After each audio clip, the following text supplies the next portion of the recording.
Hi guys, welcome back to Byte and Beyond. Uh, it has been a while since I made my video.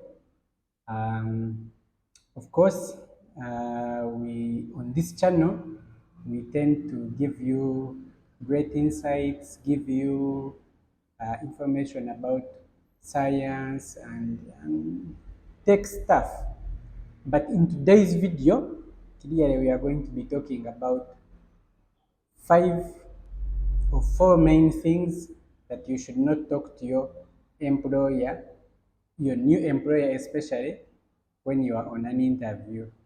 I know as a developer, this goes really to developers, but it can literally apply to anyone looking for jobs. So to me, I have been an employer and also an interviewer for a while. I've been running a startup for a while, so I have met very many good, talented people, interviewed some, and even hired some. But these are some of the things that I found to be a turn off. And clearly, having talked to many other guys who do interviews, they really also find them turn offs for good candidates. So, as a good candidate, there are certain things you should not talk about, um, which will improve your chances of succeeding. You may be a good developer, but if you don't practice some of these things, eventually you may not get that job you're looking for, and yet you really qualify or you have the right skills, but just because you poorly expressed yourself to the new employer, they end up not hiring you. Of course, I will start with the number one, but remember to stick around because my number three is the real most important one.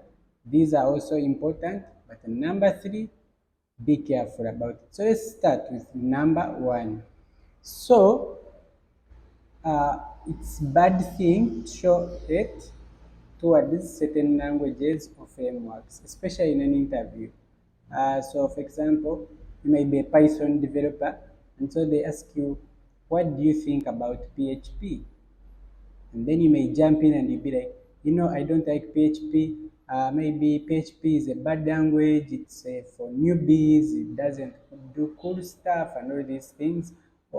So, because that creates a bias in them, assuming they also have projects that are in PHP, uh, or it will actually show that you are biased. So it means you make rash decisions out of bias. Just doesn't speak about you towards language. It means you make a lot of biased reasons or biased decisions towards very many other activities you may encounter within the organization. So it is always bad and it's always a good thing to stay away from language and framework corridors, especially in an interview. I know every developer has their favorite language, has their favorite framework, and they want to show it. Don't show it to you. You could have your favorite, but you should not have those you hate, especially your employer, the one you are trying to interview for. Number two, now this I have to emphasize, don't pretend to know. I have interviewed very many people. So, for example, I ask them, so have you worked to, maybe have you built anything to do, say, with microservices? And sometimes even you expect them not to know. And they'll be like, yeah. And so tell me about it. What have you done with it? And so they will start giving you totally off topic things. You see, they are gambling.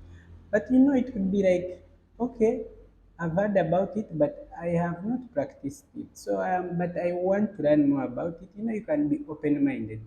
Every person doesn't know everything.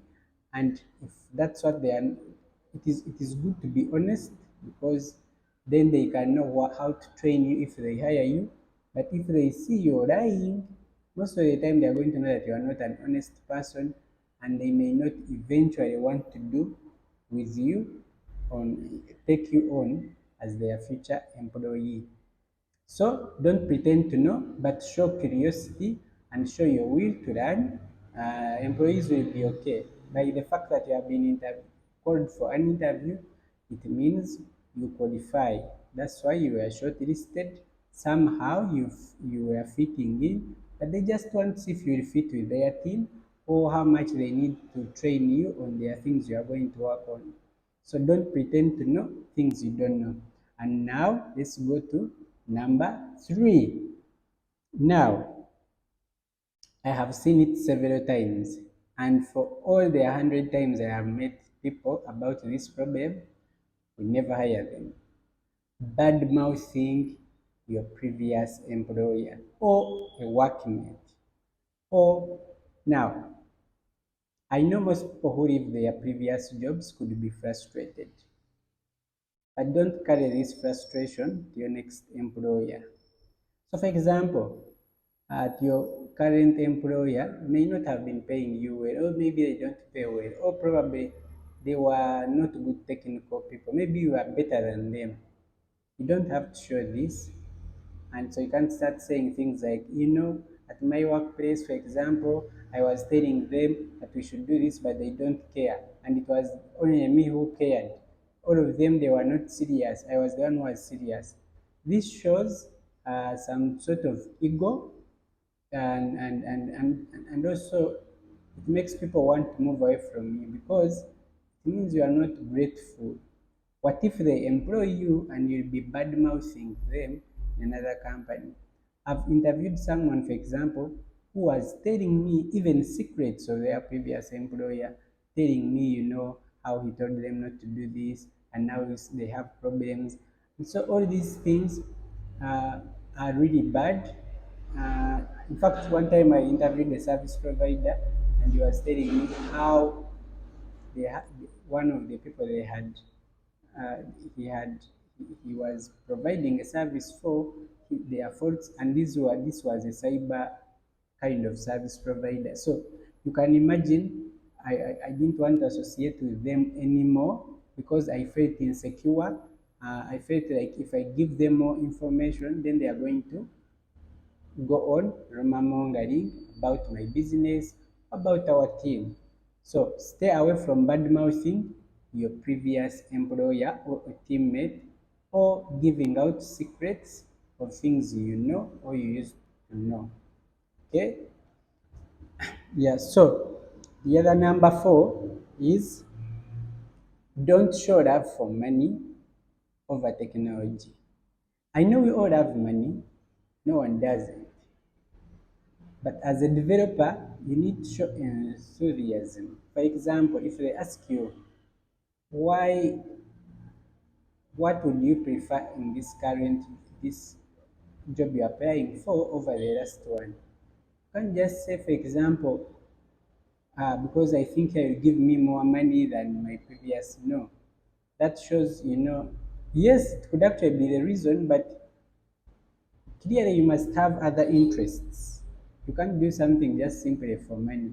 You have also to show maybe you like what they are doing, probably you like the technology they are implementing, or probably you want to improve. Eventually, they will give you the money, but you don't have to put it over there. So that is going to be key. So don't fall into that trap. Otherwise, subscribe, share, and like my videos. Thank you for watching Byte and Beyond. See you in the next one. Bye bye.